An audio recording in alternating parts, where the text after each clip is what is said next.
Hi, it's Jenny with Easterseals. Welcome to our training about classroom routines and procedures. Classroom procedures and routines are vital for classroom success. But why? Clearly, in the top pictures, you see a frustrated student and a frustrated teacher. Well, here's some other things that are often experienced when there are unpredictable routines or undefined expectations for kids in the classroom. You see an increase in anxiety, an increase in challenging behaviors, an increase in dependence on adults. You have students that are off task, and general confusion. And all of those impact your instructional time.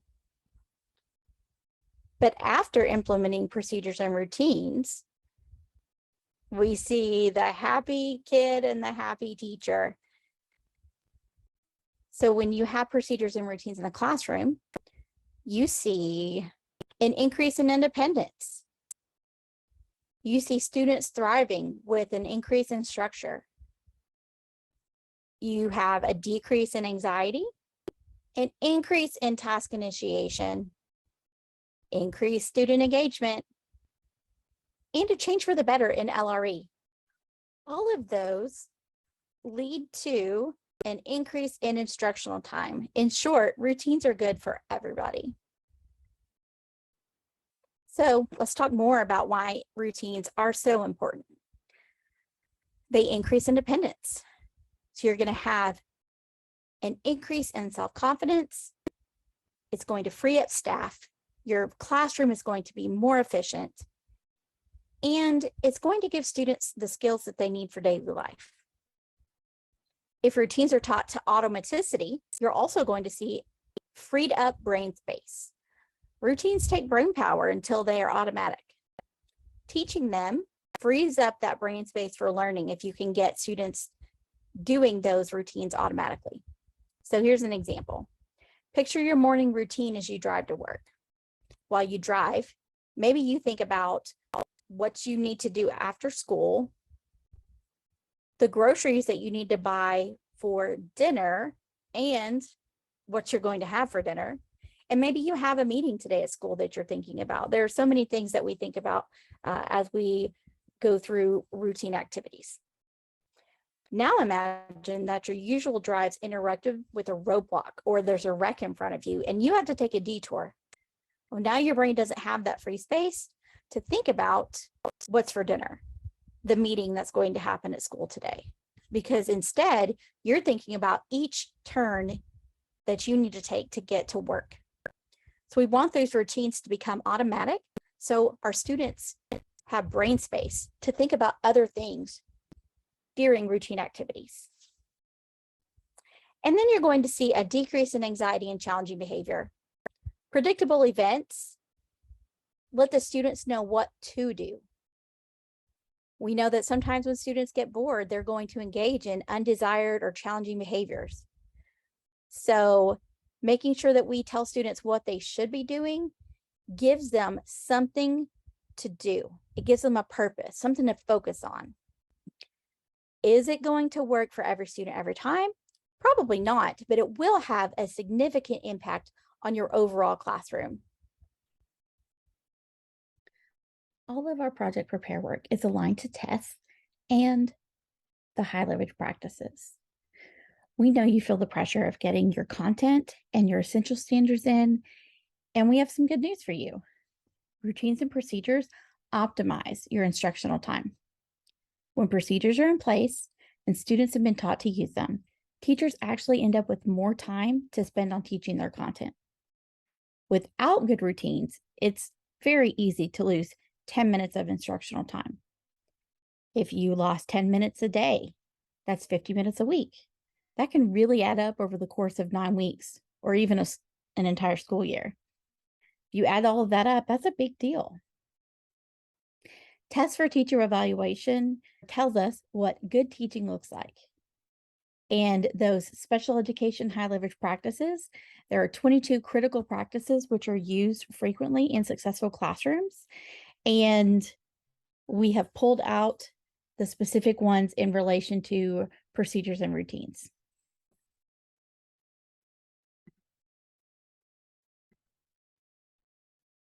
And many of you will recognize John Hattie in this picture in the corner. He's a leading researcher from New Zealand, and his work has influenced the education community worldwide. He has spent decades synthesizing more than 1,400 meta-analyses of 80,000 studies and involving 300 million students. What a sample size of data. The studies included various factors that influence education. And his research is called Visible Learning. And there's a document there. If you go to Google and you type in Visible Learning 250 influences, this document's going to pop up for you. And it's very interesting. We've pulled a few of these influences from this document for us to consider as we think about classroom procedures and routines. So we have a key there on the left that will kind of help you navigate. So we have that dark blue at the very top, and those are considered to be accelerating student achievement, potentially, and then it goes all the way down to the red, and the red is likely to have a negative impact on student achievement. So let's look at those that we've pulled out. Scaffolding. It has one of the highest potential for student impact in regards to procedures and routines. Self-efficacy, and that's on behalf of the student, teaching them how to be more independent. Time on task, there you have that student engagement. Reduces anxiety. Does that sound familiar? We talked about so many of these in the previous few slides. Classroom management as a whole. Decreasing disruptive behavior. Anything that decreases disruptive behavior is likely to have a positive impact. And I want to call out ADHD here. So interestingly, a student with untreated ADHD was the single most likely to have a negative impact on student achievement indicator. How many kids do you have in your classroom with ADHD? How many of them are untreated? If you look at the other two red indicators, you have family on welfare, state aid, moving schools, or lack of sleep. There's not much we can do about those bottom two things. Those are kind of outside of our realm of influence. But we can learn more about ADHD and put some interventions in place in the classroom.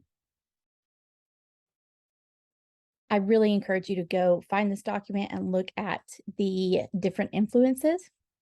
It's really interesting, and I think you will appreciate the information.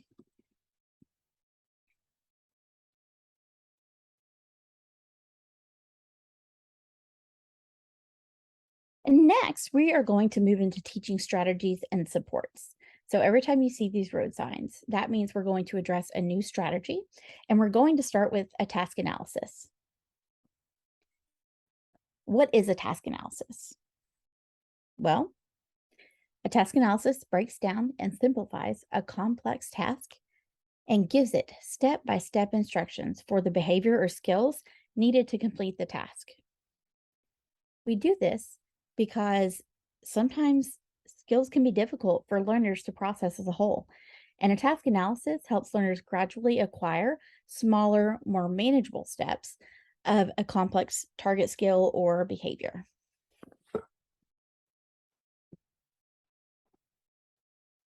So let's look at those steps. Let's create a task analysis together. So I have an example, and it's going to follow us all the way through the rest of the training. It is creating a task analysis for beginning morning seat work. So you're going to start by observing and identifying that target skill.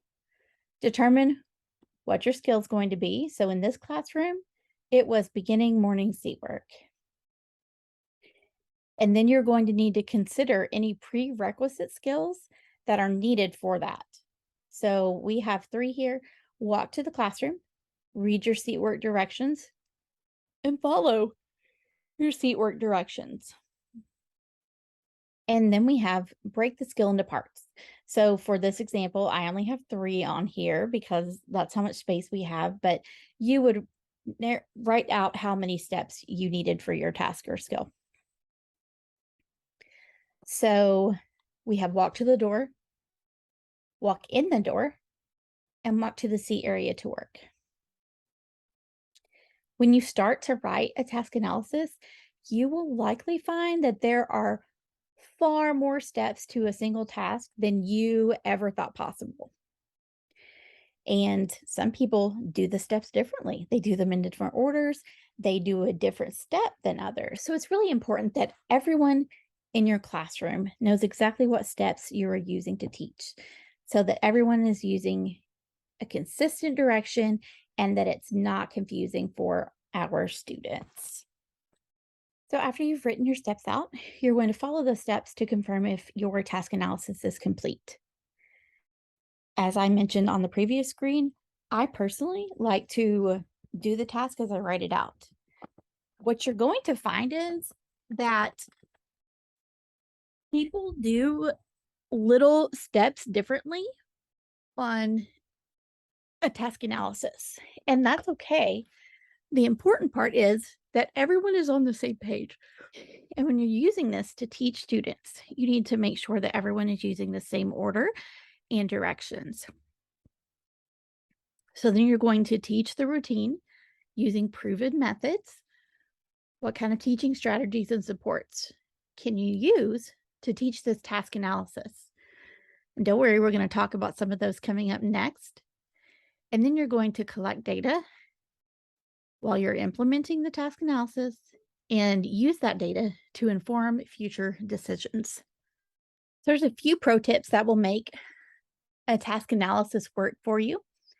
Have another staff member observe you running the routine with students. Did you forget something? Do you do a different order that doesn't really make sense for students? I mean, there are a lot of different variables that could be going on there. Plan for implementation. Have a plan for how you're going to communicate the new routine for students. How are you going to communicate that to staff members? Do you need visual supports? And like I said earlier, a lot of people do like little individual steps of a task analysis different. And you can individualize a task analysis for a specific student if there are some reasons that they can't do a certain step. You want to post the routine in the classroom? We see routines in a lot of special education classrooms where there's like a mini schedule for hand washing next to a sink, or there is one next to lockers or classroom cubbies for unpacking a backpack and putting things away. You can get creative. Posting routines in a junior high or high school makes it an official expectation. And then you want to make sure that you are consistent in your expectations. It is very important that routines and procedures be consistent and that students can depend on it. We like to say clear is kind. And you will only see the results that we're talking about if you implement your task analysis with fidelity.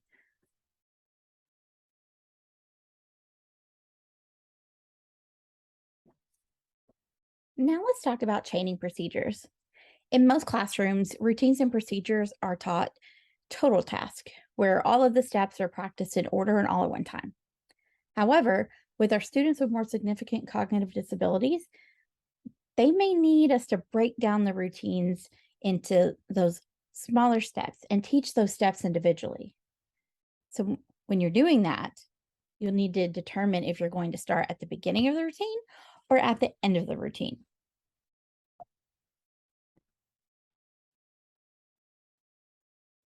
Let's talk about forward chaining. Once you have your task analysis to help break down teach those skills and behaviors, you are going to go from the very first behavior or skill all the way to the end for forward chaining. So in this example, we would start with walk into class if we're using forward chaining. Then we want them to check seatward directions, pick up their seat work, walk to their desk, sit down, get out their pencil, and begin their seat work. And so as you can see in this example, they're only going to be able to get a pencil out of their desk if they have a desk that holds materials. Depending on the school and classroom and grade level you're in, that may not be the time that they can get their pencil and stuff. Maybe they get that when they check their seat work directions, or maybe when they put their stuff in a locker, they get a pencil out of their backpack then. So that's what we mean when we say you're really going to need to individualize this for your class. So let's look at forward chaining. For the activity, again, we're doing that beginning seat work. And then over in the top right-hand corner, you have a key. If you see that navy blue check in the circle, that's a skill that the student's already mastered. If you see the green arrow, that's the current skill you're working on. And if you see a purple X, that's a skill where they're going to need some prompts. So let's say for trial 1, you have done a pre-assessment and the student can walk in the class and walk to the desk independently. But they couldn't check the seatward directions. So that's where we're going to start working. We're going to teach them that skill, and then the following trials, we are going to see if they can do that independently. And the rest of the skills in that task analysis, we are going to prompt them so that they get it correct.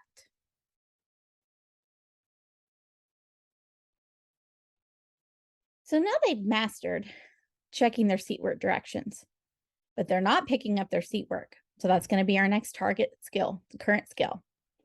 And then we're going to prompt the rest of those skills at the bottom. And we're going to keep following that process until the student is able to complete every single task in that task analysis. They're doing all of those skills independently without any prompts. So here's some benefits of forward chaining. Your child gets to begin with a feeling of success. And as those steps are mastered, they're beginning the task with independence. It uses behavioral momentum. They're starting with something that they know how to do, and they keep becoming more and more independent. And this is logical. This is how many people approach tasks. But here's a note for when you might not want to use forward chaining. If the child is highly motivated by completing that task, they really like to finish the task and do that last piece of the chain, this is not the one for you. Or if you have a student that needs to be reinforced very quickly to stay on task, we have another option for that. So let's look at backward chaining. So for backward chaining, it's the same steps, the same activity, but this time we would start with beginning seat work. They would have get out pencil, sit in their chair, walk to their desk, pick up seat work, check seat work directions, and walk in class. So you would start with letting them be independent with those the end of the task analysis skills. And then you would prompt and teach those skills that are more toward the beginning as you go. So let's look at an example of this. Again, we're looking at beginning seat work, and we have the same key up in that top right corner. So for this example, we did our pre-assessment. The student can walk in the class and walk to their desk independently. But for this one, we are going to have beginning seat work be that activity that gets them reinforcement. So as soon as they begin their activity, you are going to provide whatever reinforcement it is that you have set aside for the student or that you've determined together. And then just like before, as they master it, you are going to move up to the skill before that, work on that skill. And of course, we have those purple X's showing that we're using prompts for those other ones and we are helping them successfully complete those other steps. And so just as with the last one, we're just going to keep working through that until they are able to complete all of the tasks independently. So what are some benefits for backward chaining? Well, each time the task is completed successfully, it could be beneficial for those that struggle with obsessive compulsive behaviors. They have to do like finish something before they can move on. This can be really great for a student that needs reinforcement really quickly. And sometimes students just really like to complete all of the steps in a chain. And so being able to finish this last piece first might be something that's really motivating to them. However, you might not want to use backward chaining if the student is very rigid with new teaching techniques.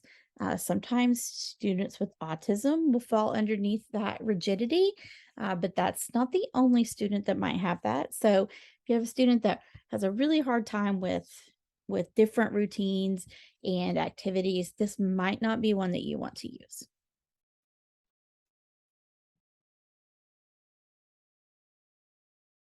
Now we're going to move on to prompting and scaffolding.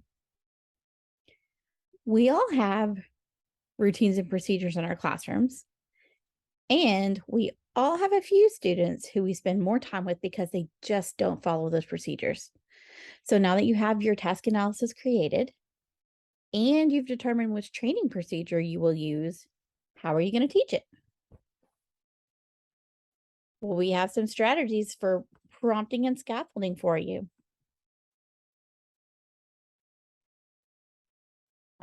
But first, I want to point out that when you plan for prompting, you should also plan for fading. You should come up with that plan at the onset. You always want to have that plan in place. We want to fade as soon as possible. So, how are you going to know?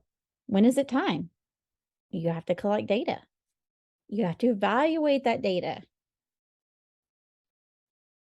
Are they moving forward quickly? Keep dropping those prompts to a lesser level. If they stalled, stop, drop, and assess. Maybe you find that there are 3 adults in a classroom and they're doing 3 different types of prompt fading, 3 different levels, or 3 different strategies. That's going to be very confusing to a student. So make sure that you look at all of those different scenarios if you have a student that stalls. And then remember to reinforce heavily when students are even a tiny step more independent than they were. And that can include an approximation.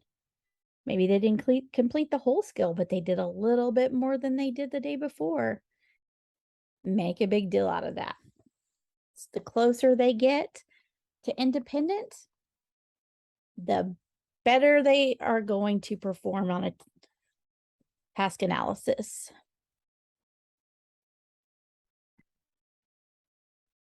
This graphic shows the types of prompts that you might see, and it kind of gives a general flow of how they might work. So typically you see a hierarchy as an up-down triangle type thing, but if you notice here, it is still a continuum. You've got the flow from left to right. And if you notice, the cars are going both directions. So you can flow up, back and forth across this continuum as you need to for teaching a student a specific skill. So if you've looked up prompting hierarchies before, you probably know that there are a lot of different ones out there. Well, that's because there really isn't a one-stop shop out there. It depends on the skill they're working on and the student's individual skills. So when we want to consider prompting, make sure that you're thinking about an individual student because they might have different prompt types. And the goal of using a prompt is always to get your student to the correct answer with as little intrusion as possible.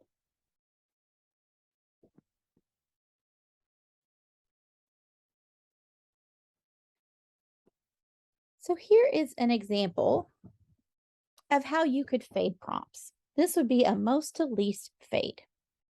Like I said earlier, prompts are not meant to be permanent. Have you ever worked with a student that is prompt dependent? You present a direction to them and maybe they like hold their hand up and wait for you to take their hand and move their arm through the actions. Their prompts didn't get faded fast enough. So that's why we need to plan for fading at the onset.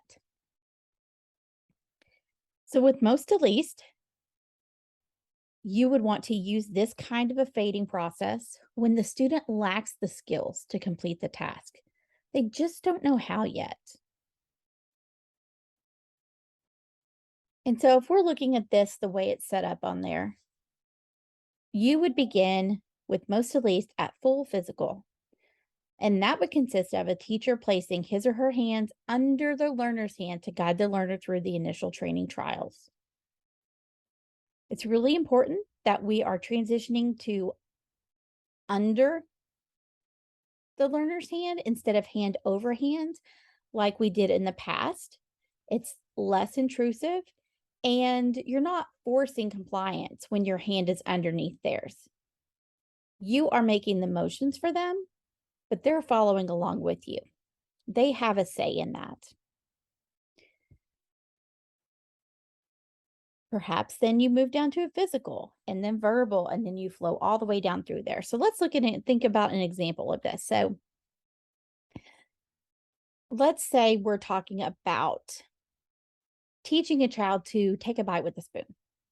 So for full physical, you might fully assist the student. You're going to grasp that spoon and their hand's going to be over yours. Scoop the food, bring it up to the child's mouth. Now, you're not going to open their mouth. We don't do that. We hope that when the spoon gets up there, they open their mouth and take a bite. But if they don't, we're not going to physically make their mouth come open. So just a note about that. Say they are doing well with that. We want to move to a partial. So maybe we just touch their elbow lightly. And it reminds them that they need to reach their hand forward and pick up that spoon. And then they go through the rest of the steps on their own. With verbal, a lot of times we are using verbal with these other prompts, but a better method for most tasks would be to use a visual when we can instead of verbal. But verbal has its place. So here you could just say, use your spoon to take a bite. Modeling, you're just going to pick up the spoon, model scooping it and taking it to your mouth. Of course, we're not going to eat their food or put it in their mouth, but you're showing them all of the steps that you can. Gesture, you point to the spoon, they pick it up, you point to the food, they scoop it, they bring it to their mouth. And visuals, you could have a mini schedule that shows all of the steps that you need to complete to take a bite with a spoon. And then independent would be placing that food item and spoon in front of the child, and that child responds independently. And so if you see over there on that right side, we have independent with visuals, but then we also have visuals as the lowest or least intrusive prompt. The reason is because we all use visuals every day. We may not need them to complete a task, but that doesn't mean they're not there. Think about road signs. I walked into a Chick-fil-A a few months ago, and in the Chick-fil-A bathroom, they had a hand washing task analysis above the sink for their staff. Does everyone need that? No, but they might have some people that do. So if they need that visual to complete it, it is a visual prompt. If it's just there and they don't need it, don't count that against them. We don't count it against ourselves.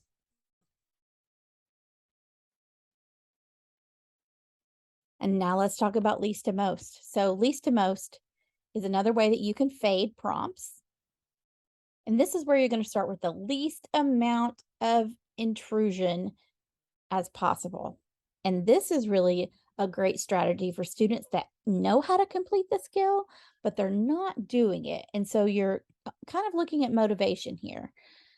So let's do an example of opening a locker. Now, there are different types of locks, but for our example, we are going to do the combination lock underneath the fingerprint lock.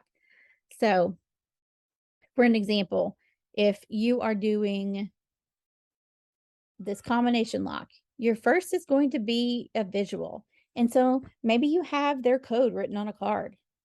Maybe it has arrows, but that's not working. So you're going to go up to a gesture and your visual. And so maybe you're pointing which direction they turn the combination. A model, of course, you're just going to show them how. A verbal, you're going to tell them, turn the knob left, stop, or whatever kind of lock it is, you would use those directions. Partial physical, maybe you tap or touch the back of their hand when they should stop turning. And then for full physical, you are hand under hand assisting them in opening that combination lock.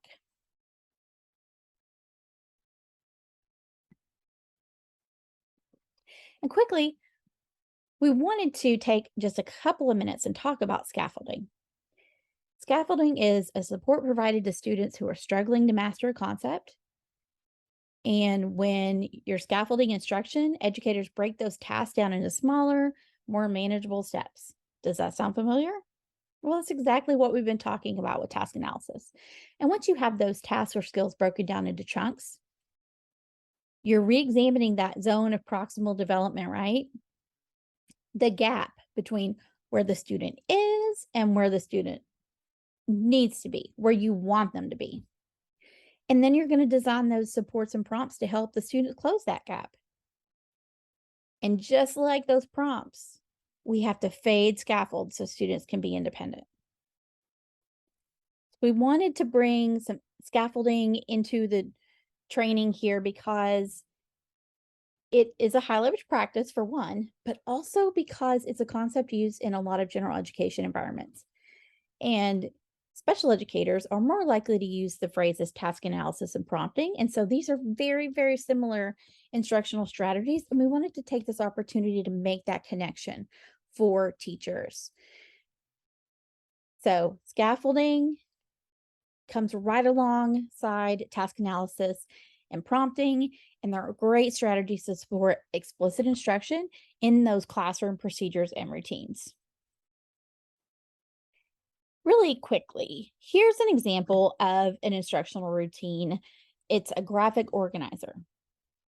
So there's a sequence that you're going to want students to follow, and then they would fill this out to compose a product. It's a visual prompt.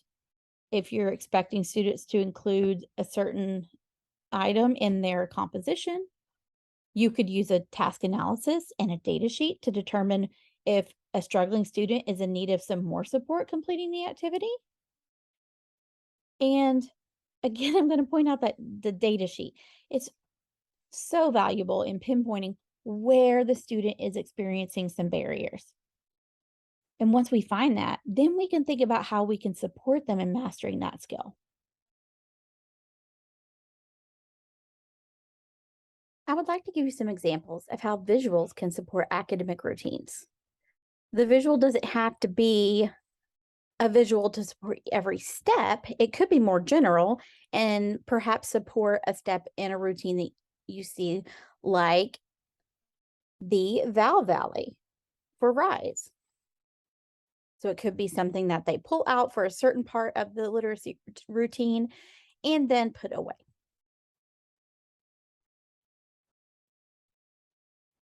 Here we have a task analysis that looks like an end of the day activity on the left side. On the top right, we have a visual support for tapping out a CVC word. And on the bottom right, we have a student-specific behavior task analysis.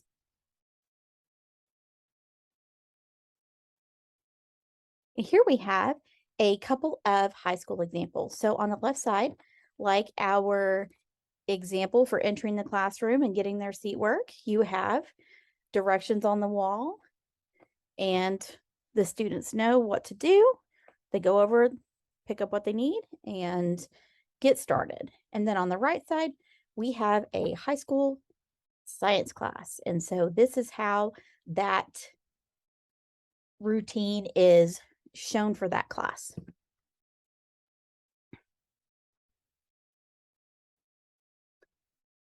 Here we have a turn and talk.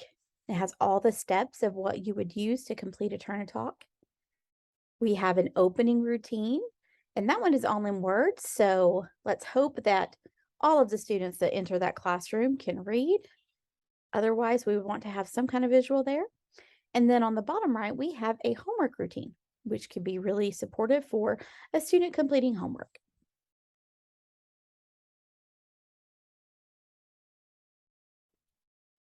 Let's briefly talk about reinforcement.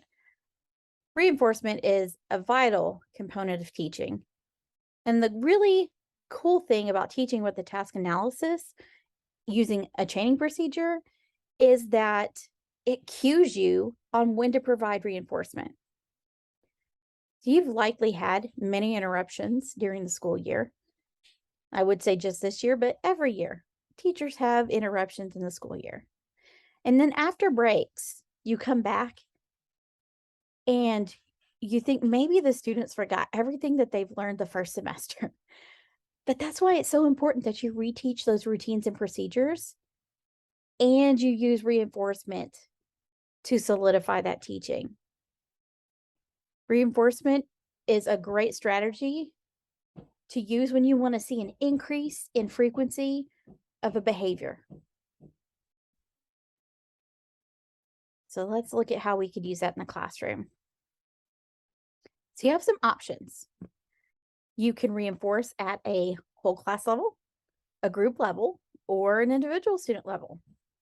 The reinforcer could be an item or an activity, or it could be a whole group thing where you stop, drop, and do something fun. Reinforcement is really important for new skills, all skills, but new skills specifically. So perhaps you have a student that struggled to get all of the skills in a procedure down. If you're working on explicitly teaching that one component, you definitely want to provide reinforcement when they are successful. Maybe they want a gummy bear. Maybe that student has a token board, and so you give them a token toward their chosen reinforcer. Or perhaps you're doing something for the whole class. On the bottom there, you see a class penny board. Something that most people have seen in a general education class is some kind of container that's being filled up with, say, cotton balls or marbles. And when they get that filled up, they get to have a pizza party or an ice cream party. My final note with reinforcement is to plan ahead. Be prepared. You want to have your reinforcers ready. You want to be able to provide it the day that it happens. So if you've been to our reinforcement training, you know that the gold standard for getting reinforcers passed out to an individual student is 1 to 3 seconds. You got to be ready to get something to a student in 1 to 3 seconds. Obviously, if you're using something for a whole group, that's going to take longer. But the point is, be ready, plan ahead, have everything decided.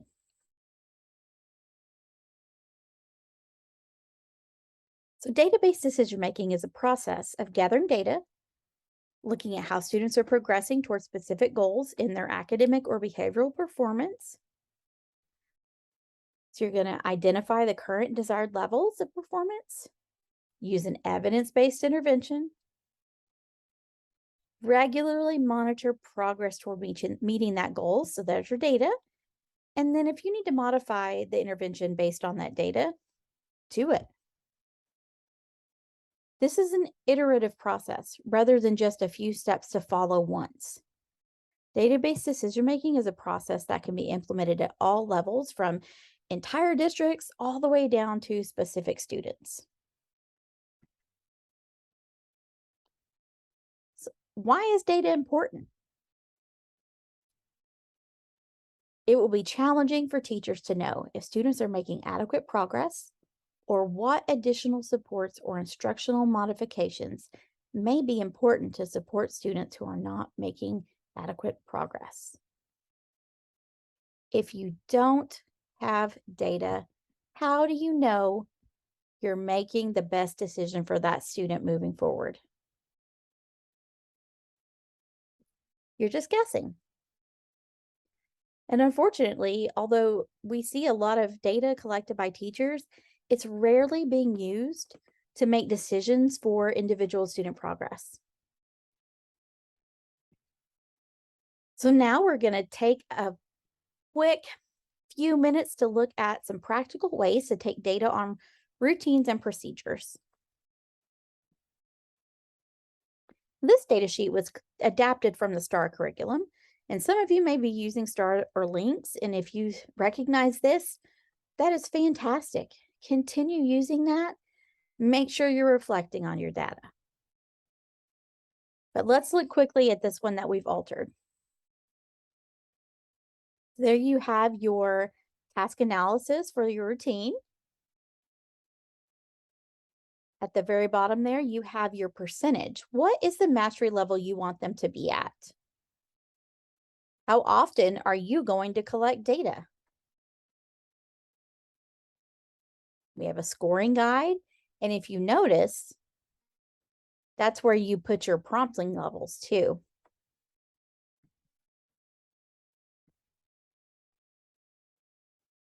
And then you have your actual scores. So on this data sheet, a 1 shows that they need a full physical prompt to correctly respond. So that tells us we need to do some direct teaching on that skill. And if they're getting a 2, that tells us we need to look for a prompt or a scaffold. But if they get a 4, that means we need to be reinforcing that because they're reaching a level of independence. Now, this can also be scored for a whole class. Let me tell you a story before we go on to our next sheet. There's an 8th grade science class, and this is the class that the example from this training comes from. It was getting toward December and things were falling apart right at the beginning of class. The students would line up in the hallway, and when the bell rang, everyone was quiet, and they came into the room, and they weren't getting their materials. They weren't sitting down at their desk. They weren't getting started on their bell ringer. So the teacher decided she needed to do something. So she created a task analysis. She posted it when they came back from holiday break. So let's look at this data to see how it helps us out. So this scoring guide is a bit different than the one we just looked at. If you look down at the blue, it's the number of students not completing the step. And then later on the purple, they transition into individual students because the majority of students were completing them correctly, but there were a few left that still needed some scaffolds to support them. So when the teacher came back from holiday break, they posted this routine, told the students about it, and collected data. And so the first week, that 119, clearly the students were not super impressed. 13 of them did not complete the step as expected. So the teacher tried some prompts and some scaffolds while they were explicitly instructing students on how to implement or how to complete this routine. And as time went by, if you keep looking across those dates, most of the students had learned the routine, but there were a few students that were consistently not meeting the expectation. So We look at 126, down to 8 students not completing the task. We look at 22, we're down to 4 students not completing the task. And so this is where that teacher moves to individual data. So if we look on 221 here, we have Jacoby, Kennedy, and Spring. But if you keep looking on the second one, we have Kennedy and Spring. And on the fourth one, we have Kennedy and Spring. And so the teacher decided to separate Kennedy and Spring coming into the class together or sitting by each other together. And so they split them up. And guess what? It solved that problem. But there was another student that was still coming in late on 3-7. Let's look down at the bottom line. So in both of those, there are 4 students that are not beginning their seat work or their bell ringer. Those students ended up needing some scaffolds to get started. So the teacher started using some super easy bell ringers to like build their confidence, and that worked for 2 of them. But then the other 2 still needed some resources, so the teacher made them a checklist and gave them some resources that they could reference that would be able to support them in completing that bell ringer. And it was hung up on the board, and so the entire class had access to it. It wasn't just for those 2 students, it supported everyone. And now let's go back and look up at Jacoby on 3-7. So what the teacher found out was that he was coming from basketball practice and he was having a hard time getting into the locker rooms, getting changed, and then coming back to class. And so she and the coach and Jacoby ended up working something out. And so you can't see it here because we ran out of data sheet on here, but the next check after 3-7, there are no more names on it because they were able to strategically over time figure out the scaffolds and prompts and resources that those students needed to complete that procedure independently. There's a few pro tips to elevate your data collection. You can customize data sheets.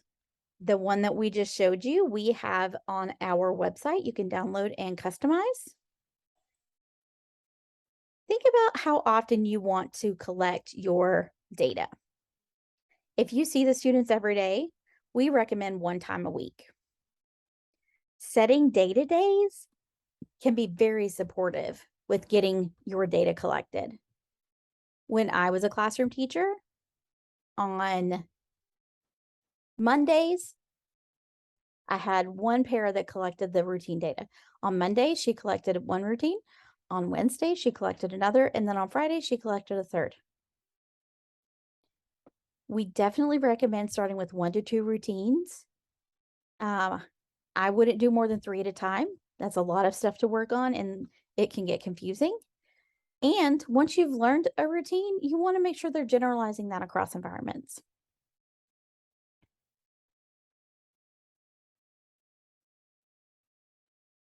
We really want to point out the importance of collaboration for this process. Students are going to be coming and going. They're going to be in so many different settings in the school. It's really important to consider talking to all of those teachers and all of those educators that they're visiting during the school day. And don't forget about parents and families. If you find something that works really well at school, share that with parents. And for example, a visual support of a classroom entry could work for the parent showing the student like how they get on the bus or when they arrive at school, what do they do next? Related services, so important and so helpful. Speech, occupational therapy, physical therapy, all great collaborators and can help troubleshoot so many specific issues. And then support staff, your cafeteria staff, bus staff, office staff, typically over the moon to support students and are happy to help. And then, of course, please don't forget your general education counterparts. As we move toward inclusion in Arkansas, it is going to be imperative that you are planning and working together with those general education teachers.